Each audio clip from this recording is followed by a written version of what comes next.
All right, hey, friendly hellos, and welcome to the Filecoin Plus governance call taking place on June 10th.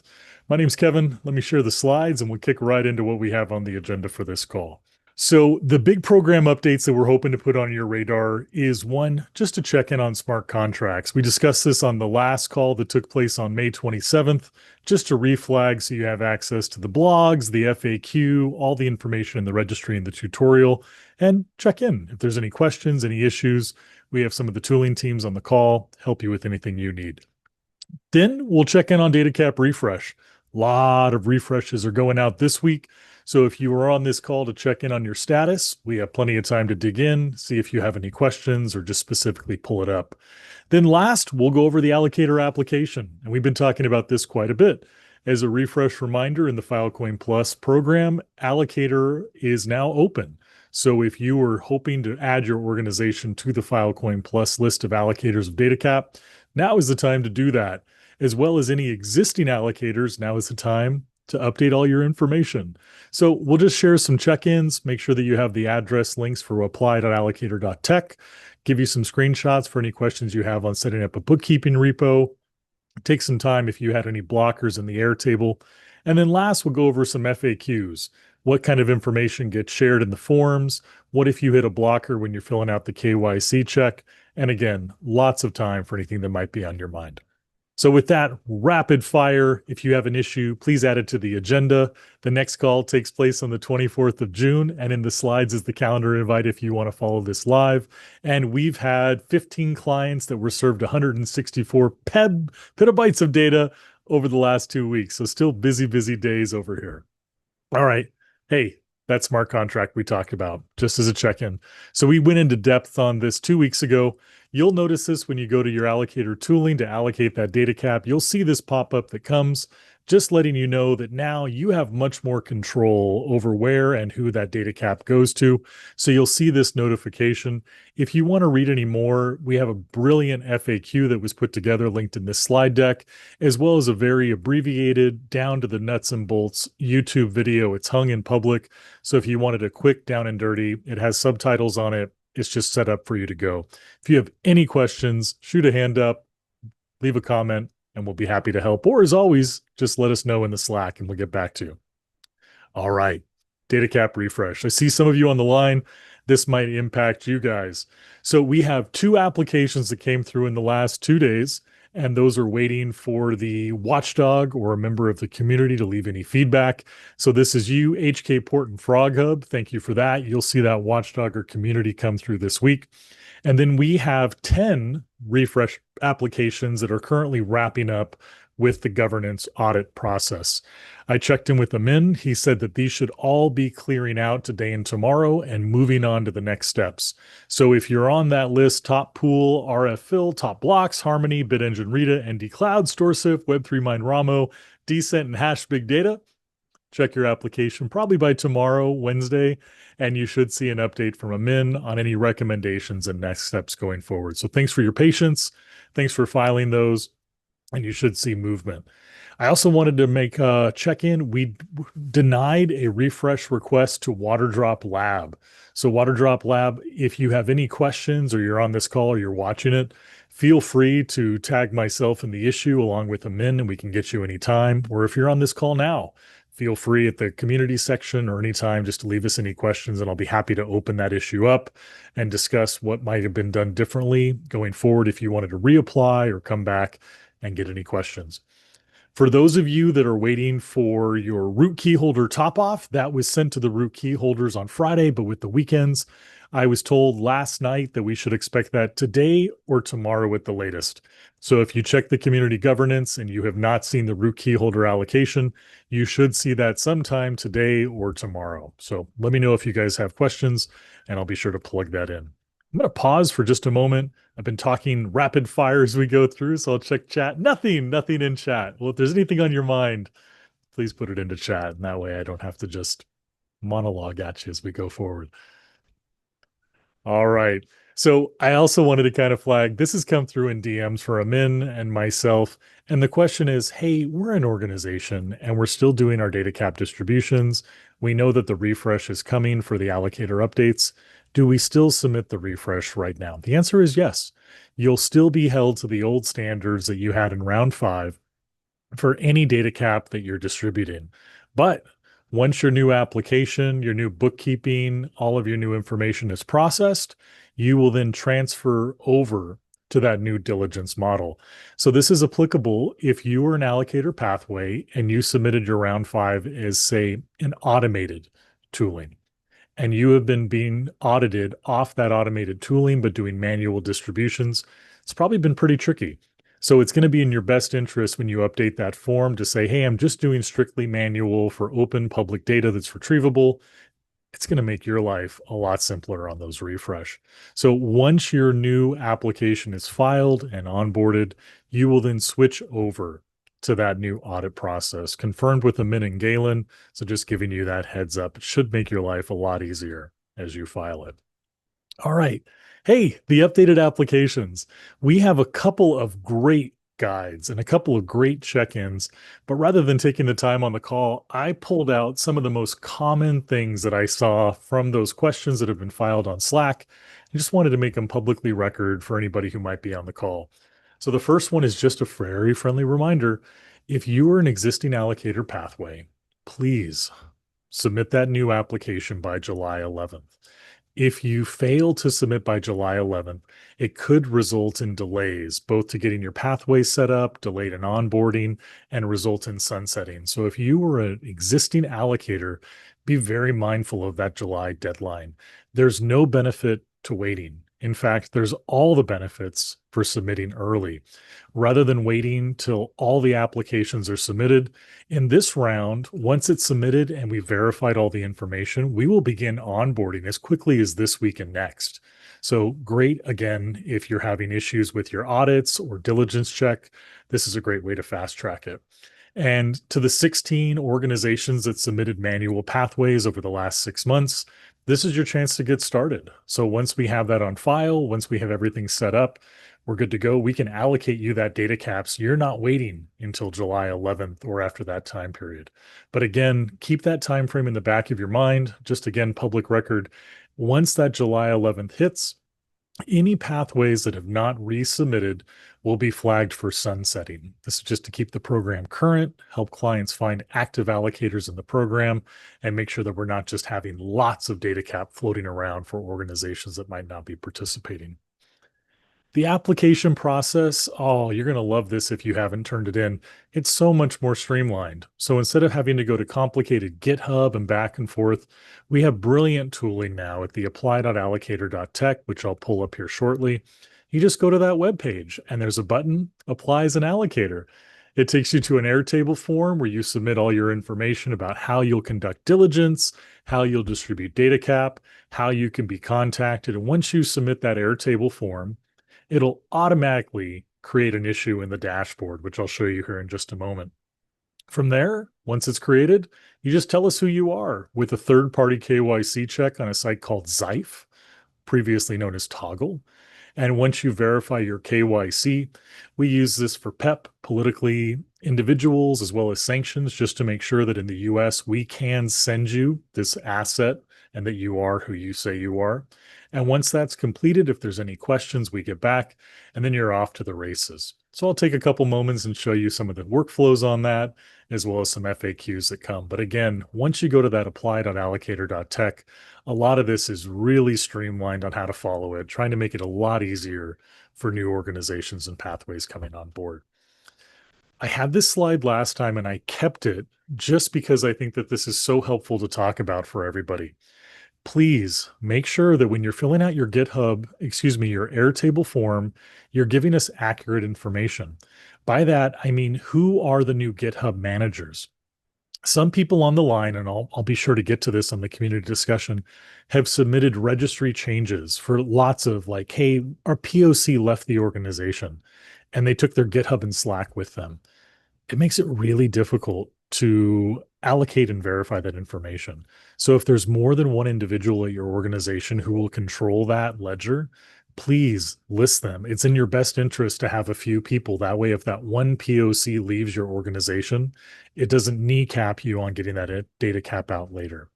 And the second is the pathway structure.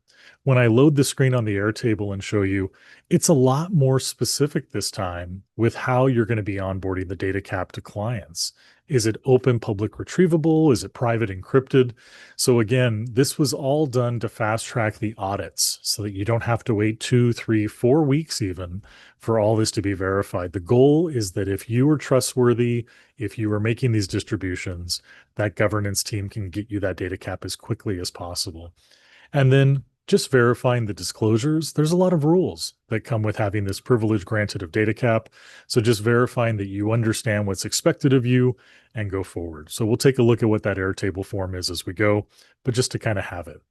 So before I share screen and kind of walk you through some of this, I wanted to highlight maybe 3 or 4 of the key workflows in this as you come on board.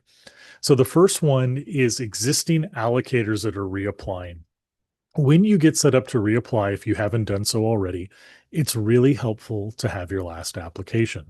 And if you don't know where to go to get your last application, linked in the slides and linked in the FAQ is the link to the registry repo. And in the registry repo, you'll find a JSON file for your organization's pathway, and it has all of your information. And when you pull that up, you can get, what did you say last time for diligence? What did you say last time for tranche schedule? What did you say last time for how you would do the retrievals? Please have that. It makes it a lot easier when a MIN's going through to audit these to say they were doing X in the past, they're doing Y now. It's in your best interest. And the second is having your bookkeeping repo link. If you'll notice, if you haven't filled out the Airtable form, it's going to ask you as a required field, where can we check the records for the clients that you communicate with? So if you go to fill out the Airtable and you haven't set up that bookkeeping repo, it might block you while you go to do that.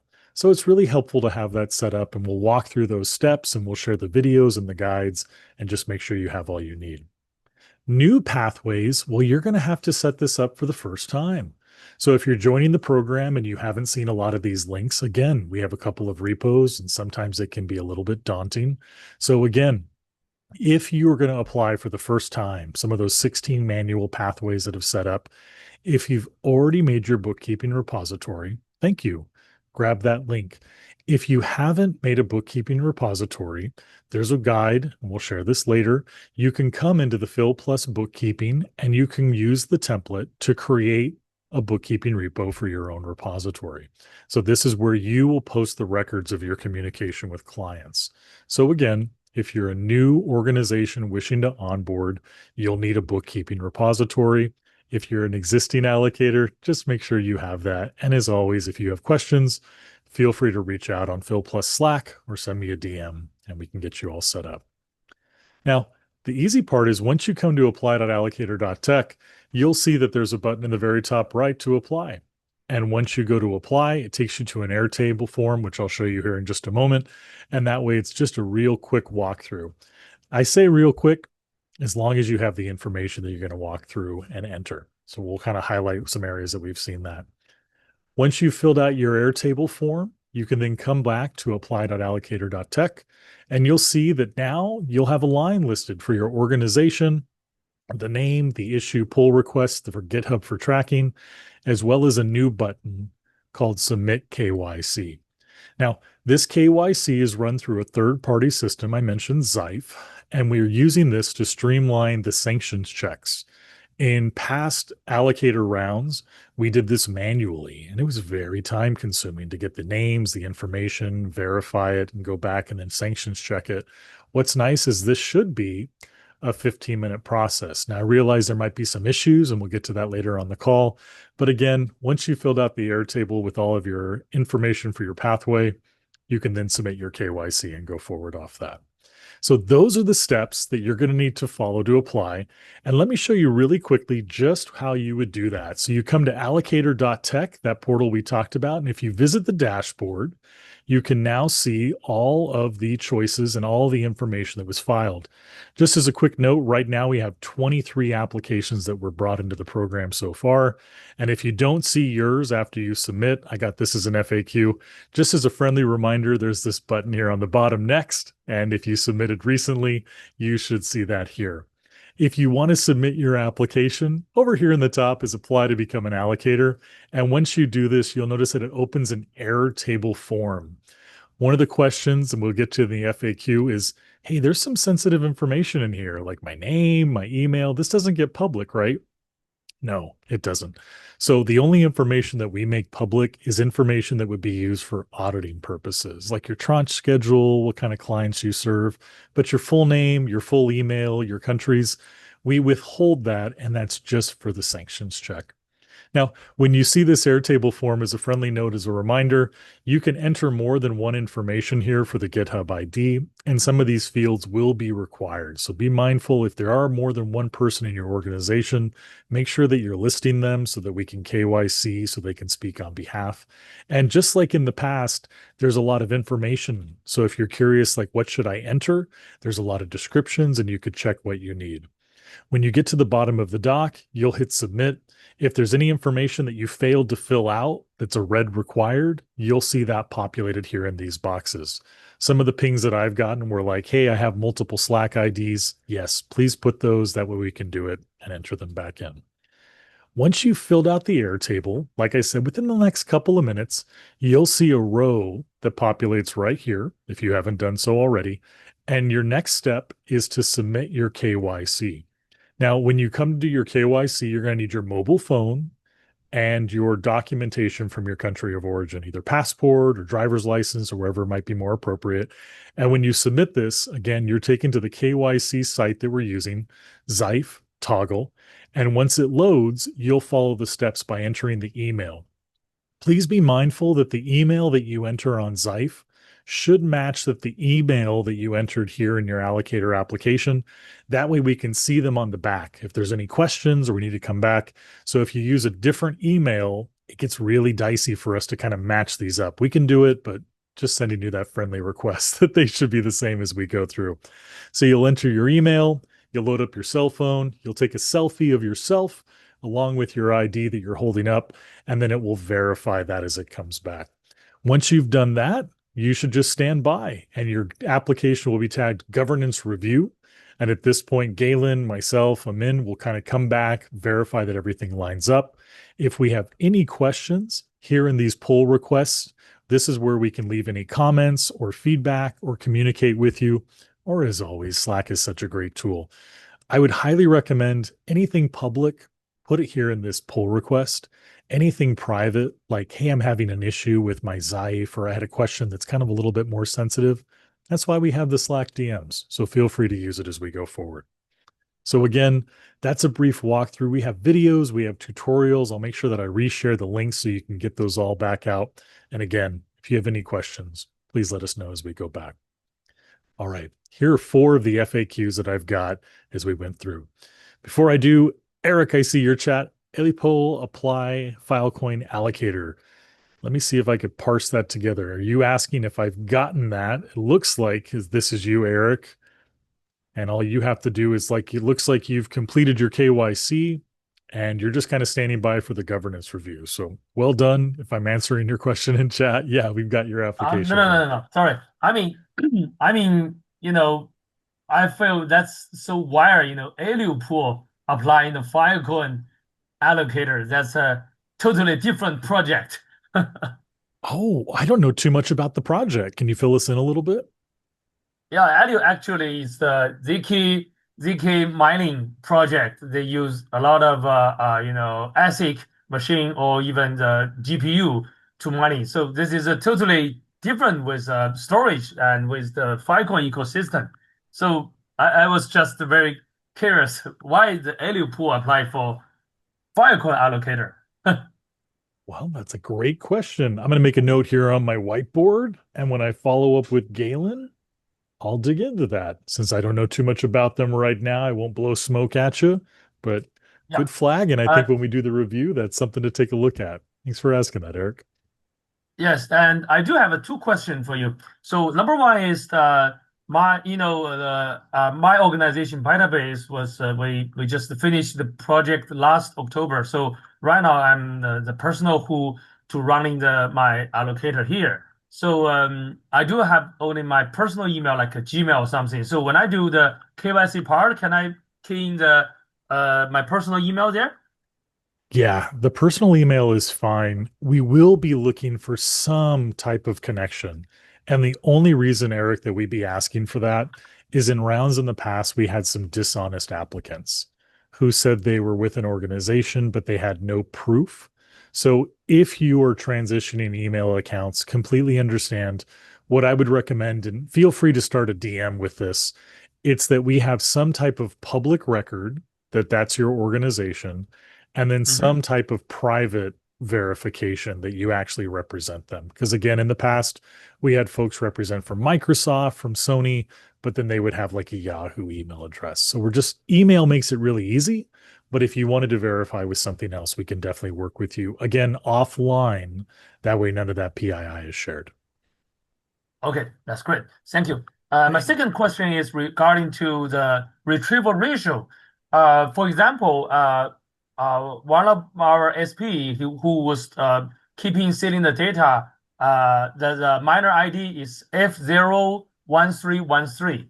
So they keep, sealing all the data, and also they open the port to report all the retrieval data to the IPNI. But we found the IPNI database cannot take all our record. So that's why this F01313, they only got very super low retrieval ratio. So we try to check with Will, but he said, we don't have any things uncorrect with our retrieval database. But you can check your own issues regarding to corporate SP.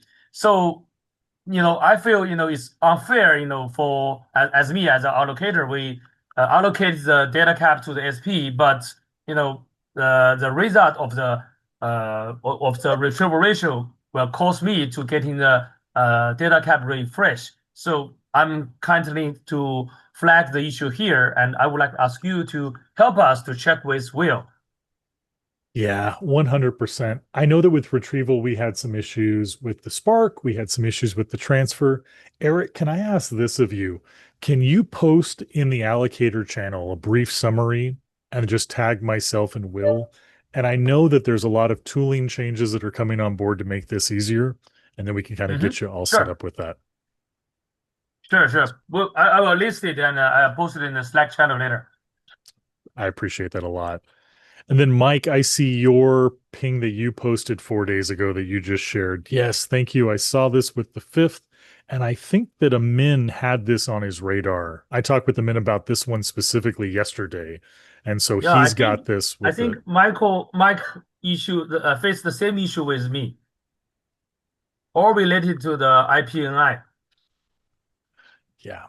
After this call, what I'll do is I'll start a DM with Amin and I'll let him know to expect the thread from you, Eric, and then I'll share him this RF fill that you just shared, Mike. Lots of back and forth.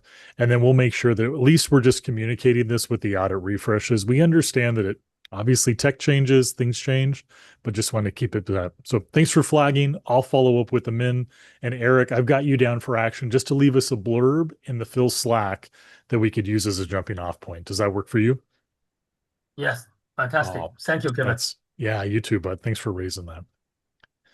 All right, couple FAQs about all of these that we kind of walk through. The first one is, hey, I just submitted my Airtable application. I completed my KYC and I see my pathway here in my organization.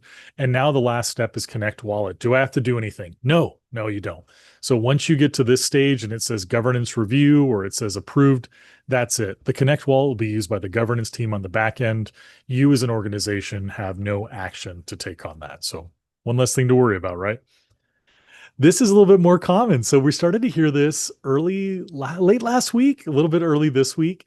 And what we're hearing is that when folks come to complete their Xife KYC check with this third-party tooling, they're getting an error message like the liveness has failed or there's been a couple, and we're running this down. So again, this is a tool that we're contracting with, a service that specifically does KYC checks. So we don't have the ability to go in the back end and check the error logs or see what's going on. So we're just asking for information from you that we can then take back to these developers at Scythe and have this issue corrected. We've also asked them for some troubleshooting docs that we're waiting to hear back on. But if you get this error message when you're trying to complete any kind of an error message, please let us know. The recommended way is you can just send a DM to myself. And if you want to send it to MPG as well, it might fast track that since you have two of us kind of working for you on that behalf. But what we're looking for is one, make sure that your IP address matches your location. So if you say you're in Germany, but your IP address is in Singapore, it might have some issues on the back end. So that's troubleshooting step number one. Troubleshooting step number two is that you're not using a VPN. And again, that your country of issuance is the country that you're listing in your application. So again, if you're operating in Europe, but all of your identification is in Hong Kong, it might trigger that. We're just guessing. This is just a troubleshoot as we go through. And the last is there might be browser cache issues. So if possible, try a different browser, try resetting your cache, try loading in private mode, and we'll troubleshoot the browser as we go forward. If none of those work, please send us a DM. The reason we're asking for a DM versus like having these issues that we have in the registry is because some of this is PII. We don't want to release like your full name or your email. So we'll troubleshoot this in a DM. If it gets a little bit lengthy, like Frog Hub, I'll start looking at the issue that we talked about this morning. I'll post some of the generic here, but don't share any of your PII in GitHub because as you know, that's going to lead to some spam coming through your inbox. So again, feel free to shoot a DM. If you want, you can make a registry issue. But again, please don't share any PII like your full name, email, and that as we go forward. And this kind of comes down to a question that I've gotten a few times. It's like, hey, Kevin, I'm submitting a lot of information, both in Scythe and my application. It's got my home address, it's got my country, it's got my email. Where does this get saved? There's a reason why we have this third-party tooling. And it's just so that they can be controlling of that records. It's private, it's sensitive, and we only use this for the sanctions check required by law through the Treasury to make sure that any financial instrument we're transferring to goes to a known individual. So that is the only reason why we need your full name, your address, and your email. Again, this does not get shared publicly, and this is maintained on record only for the requirements for the US Treasury.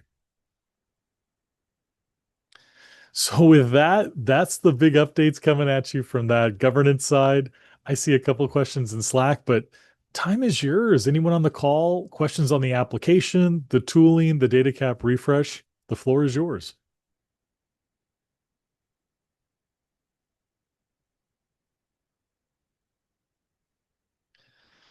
All right, I'm seeing some chats. I'll just jump into those. Mike asks, hey, he's on a trip and his IP address is not fixed. Could that be it? Maybe. Mike, I don't know how long your business trip is going to be, what your country of origin is. I would say, Mike, if you're going through the KYC step and you get this error message, please send us this and we'll kind of start the troubleshooting process with you. You might have reached out to a min. If so, please forward it to me and MPG and I'll happy to help you. But if that's the case, I don't know how long your business trip is. This is just an idea. Since we don't control the error logs for Xife, we're just troubleshooting what could potentially do it.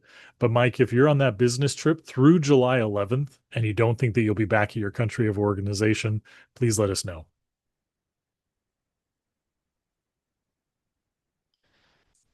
ND Labs, let me do some rapid translation here and see what the question is from English to Chinese here.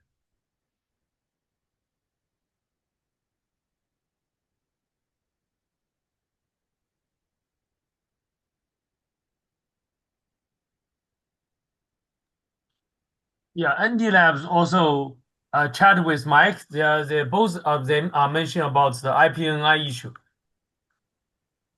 The IPNI issue? Yes. Okay, let me take a quick little translation on this one and then share screen.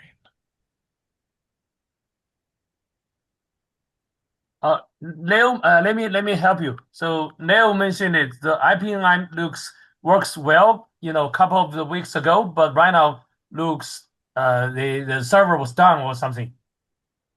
It's done work, the IPNI. So this retrieval like a gateway was quite affected with the retrieval ratio.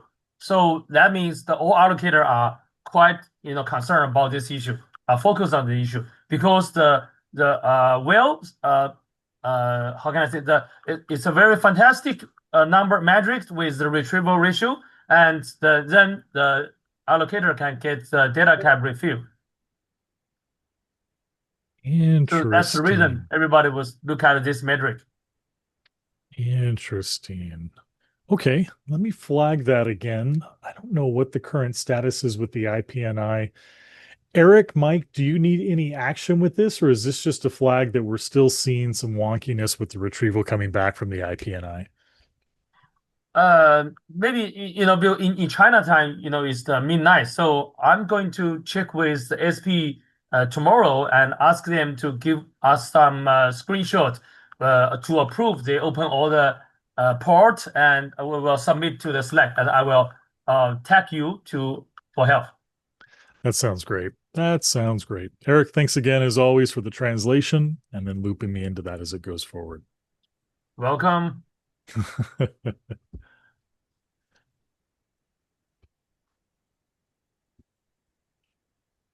Again, this long pause means that if there's anything on your mind, the floor is yours. All right, then. Well, you got to know when to hold them and know when to fold them. I think that we're going to call that there. Thanks so much for coming to the call, everybody. If you're watching this on YouTube, thanks for tuning in. I'll put this everything in. If you have any questions that you want to hang out, I'm going to stay on the line for the next 20 minutes. So if there's something that you didn't want to flag with everyone on the call, it'll just be me. Happy to help you with anything you need. As always, thank you so much. You'll have a wonderful one. Cheers, everyone.